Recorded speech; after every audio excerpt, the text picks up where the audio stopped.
That was when we first started our podcast. I get some of the music from the hockey games we grew up going to go into my brain, like do do do do do do do do. We should add that to the beginning of the episode so people can just listen to that. Some pump up Yeah, you music. ready for the rest? I know we wanted to discuss there's just huge shift going on right now in B2B marketing, especially over the past couple of weeks, with brands jumping on to the Winter Olympics and the Super Bowl. So many creator launches right now. And then also a heavy lean in for this whole IRL experience and be able to expand it onto socials afterwards. So I wanted just to kind of unpack what's been going on and then also give kind of a playbook masterclass for companies to understand what's working right now at the beginning of 2026 to be able to apply it to the rest of the year. My question for you here is, why are so many brands and B2B brands right now leaning into this consumer brand playbook that's worked so much for the past couple of years, but we're seeing it just pop up like never before in B2B right now? Yeah. I mean, like you just said, it worked so well for B2C for years and years and years. So why not copy it? I think another interesting element is that for the longest time in B2C, products were so easy to copy, and there were, a million versions of a makeup brand or a million versions of a nail brand or like a hair brand or, like clothing. It was so easy to copy. So they had to do these big, bold moves in order to be set apart. While B2B, on the other hand, could kind of run with what they were running with and not have to do anything crazy for so long because if you had a unique product, it was so hard to replicate it. But recently, with AI becoming more proliferated and it's so easy to build literally anything nowadays, they're now realizing, oh, we're in the same position B2C used to be where everybody can copy what I'm doing. So I have to do something really amazing to stand out and to be that differentiator. Yeah, no, I love it. I think the biggest question is what's changed? Like, why is B2B kind of shifting how they're doing their marketing process? And I think two major things. I think AI is a big one. Obviously, as you mentioned, like production costs are lower for this. It's easier to go out and create and do different things. And so at the same time, it's like because of that, they're needing to kind of tap into ways to grab attention of audiences and really cut through the noise better. I think on the other hand, too, is like now Gen Z, people who grew up with kind of more of this consumer brand marketing geared towards them and social media are coming into decision-making roles at these B2B companies. And so it's like these companies like, oh my gosh, we need to actually target these folks, aka people who are watching media, producing media, scrolling through the algorithms. They're like, we have to do something in order to show up on their feed. And so I think we're kind of seeing that shifting of the decision maker at hand instead of like the old webinars and those type of things. We're kind of things that are more short form, more attention grabbing, and just new and different, which some of it's like been done by consumer brands, but now B2B brands are kind of like putting it into the feeds, which has been so interesting and kind of like seeing that come to fruition right now. Yeah, definitely. I mean, you have to go where your audience is. The new audiences are on social media, this new generation. You have to meet them where they're at. They're not going to come to you if they don't know you exist. So you have to go to them. So it makes sense that it's just a natural flow of attention. Yeah. I think it just kind of brands tapping into culture too. I think B2B brands were so lived in just the professional world. But now our work is coming home with us. It's like showing up on our social media feed. It's really becoming us. Like, for example, we use ChatGPT for everything, including our professional lives. And so I think these B2B brands are wanting to kind of become part of the culture and show up there. And who better leads the culture than creators are the ones that really actually like define what culture is, because they're the ones creating the media, the ones that people are seeing, the ones that people are aspiring to do, and then taking inspiration for their own lives. I think if brands want to kind of embed themselves in that narrative, it's really the way to go. I guess my question for you is if and how are creators becoming that like strategic middleman between product and market today? I think it's all about personality. The thing that makes a creator so fun is you get to know their personality and who they are as a person. They seem very real to their audience. And especially with B2B that can come off as very impersonal, tech products, SaaS, all these things that they're not super fun and exciting like hair and clothes and nails and makeup and things.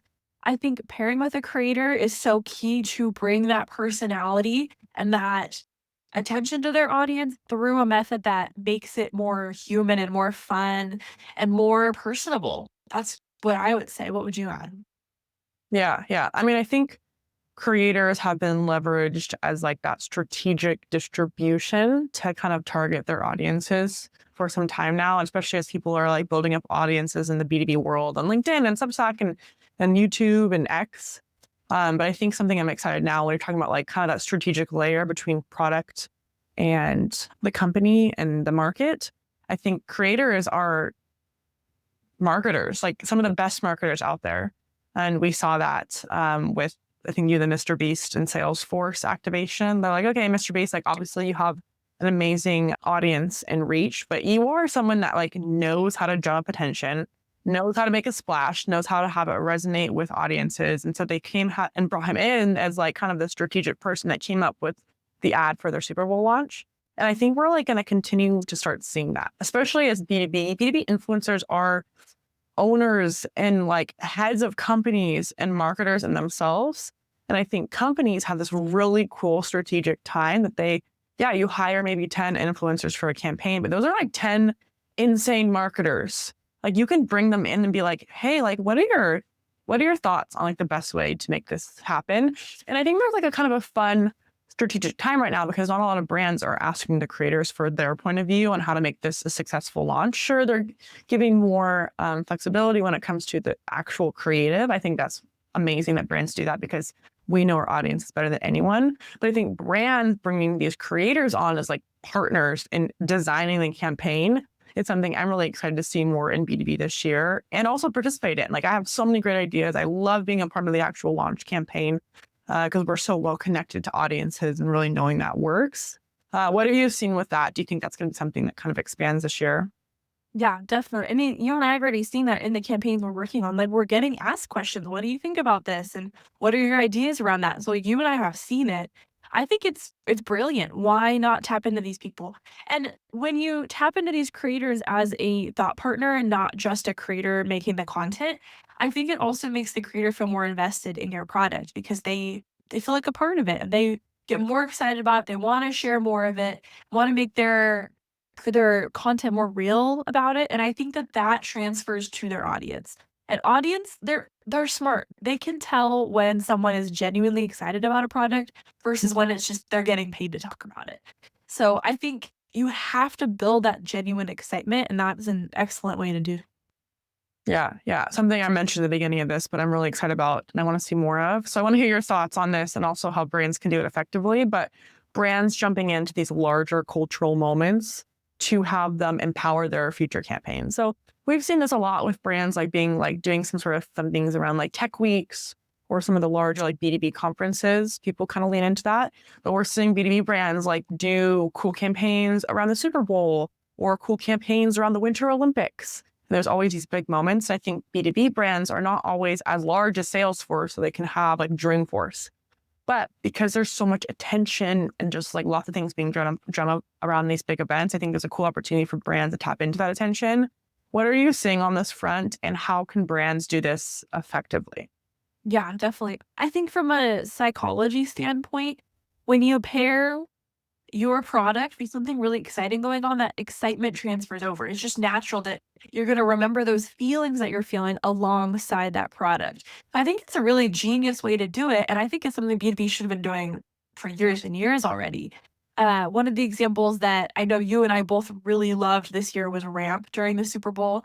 They tapped into a perfect mix of a Super Bowl, so exciting event that everybody's super, super pumped about. They're cheering their teams on plus their B2B product, which I mean, it's Ramp. It's in itself, the product is very effective, but it's not an exciting thing, right? People are getting super excited about accounting, but they made it so exciting because they also pair with this amazing, well-known star from The Office.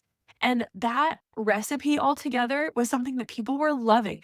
People that had no ties to accounting, no ties to anything related to B2B whatsoever, they recognize those faces and they say, "Oh, I know that guy from that show," and they get excited about it. They include that little moment of, him with the chili, trying not to spill the chili, and people are laughing about it, and I think it was just such a clever way to tap into these emotions behind the excitement, the emotions behind the familiarity and the humor, and it just worked so well, and everybody was talking about Ranked after that.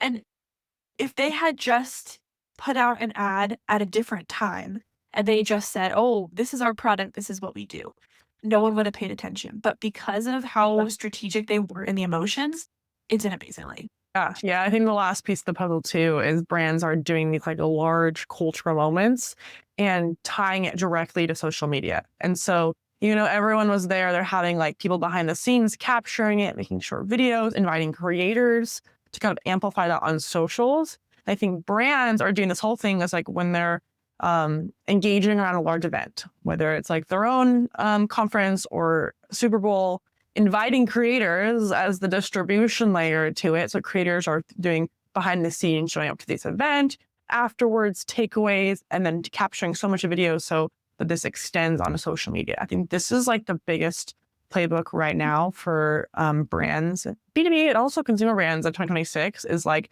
to do something IRL that captures attention, builds trust, scroll shopping, and then kind of activate on social media afterwards. It's kind of cool to see these playbooks in early 2026. I think like this is just the start. We're going to see a lot of folks as they're planning the 2026 activating similar things for the rest of the year. Definitely. I mean, when you're scrolling on social media, you see video after video of this is how I use this product, or talking head videos. They can do well, but you always stop when you see something going on in person. And whoa, what is that? They're at that really beautiful location. That looks like a really cool event. You see the fun, you see the faces. It makes it more real and more exciting. And it also just, it's different. It's something different. We all, I think, especially post COVID, when everybody how we had this epidemic of loneliness is what we and a lot of people are referring to. I think we all are craving that in-person connection and that in-person those events and that fun and really diving deep into networking, into connecting with people. So I think that we almost get a little bit of FOMO in a good way when we see these events online. We're like, "Oh, I wanna be a part of that. Oh, what's this brand sponsoring it?" And you kinda dive in naturally just based on wanting to know more and to be connected with what's going on. Yeah, I mean, I think it's like plugging into community too. Like for example, the ramp they invited every bald CFO from the Midwest to come. So sure, it's like playing into like the fun of the experience, but it's also community building. Same with like SEMrush Spotlight. They're like every marketer that's out there come, and they've like developed this amazing community experience where before the event, they say if you're this type of person, come. After the event, it's all over social media, like how like it's such an amazing experience and like the community and all the networking and like the hanging out. I think that's like the missing piece of all this too, is like kind of like the amplification of community. It's like there's like, I totally agree what you said around everyone wants to be IRL, like we're tired of just the online experience. We want to stop the scroll. We want to just like chat people. We want to like engage with people, all those things in person. And I think these events and moments really build the community, but also like hype up that there is such a good community around it that people like want to be a part of it, which I think that's like such a good point too. Yeah, definitely. It just makes it more fun. Like, we should be having more fun with all this. Like, we're online not to just doom scroll and be bored. We're online to have fun and to be engaged and to, enjoy the experience. So let's put more fun into it. I love that we're doing all this. Yeah, yeah. I think my last thought around this too is like we're discussing like these big IRL events and activations kind of as like really content engines. And so I think my thoughts around it is how would you, let's say you're having a big event or you're showing up to Super Bowl or something, you're doing a dinner or an activation. Well, how would you basically create this content engine for the most reach and success and everything after the big event? I think you kind of nailed it already. You want to prep ahead of time, so build up some hype about the event. And then at the event itself, make sure that there's lots of opportunity for filming content, lots of opportunity for connecting and getting that really authentic stuff going, not just, a photo booth or something, but very authentic and very real, like curating those types of events that allow for that. And then the afterward of making sure that it's everywhere. The cool thing about social media is it's free to post, right? I mean, you could pay influencers to post, but the idea of posting itself is there's no cost involved. Put it everywhere. Put it on every social media you can. Come up with some cool angles around it and just get it everywhere. Because the more you get it out there, the more chance the more people will see it. Yeah. Yeah. No, I definitely agree. I think it all comes down, like you and I have done big shoots. It all comes down to a lot of the planning beforehand of like an event day is crazy. Like there's so much going on. It's like it's quick, like it flies by. And so I think the planning is huge about like what are the goals for one? Like what are we wanting to reach more marketers? Are we wanting to like just build trust, want to like convert to leads, like what's the goal here? And basically funnel everything to reach that success. And so how many pieces of content do we want to do? Like what types of content? Like where are those content going to be filmed? Who's going to film those content? Like basically having like folks on the ground with the plan in hand so that when there is the event, um, you're going to have the most success and the most best outcomes afterward. I think is huge. And then afterward, like the editing and like basically, I mean, bringing in the creators to part of the planning and have them be a big part of the outcome, like creating the content and everything and being helped with the distribution.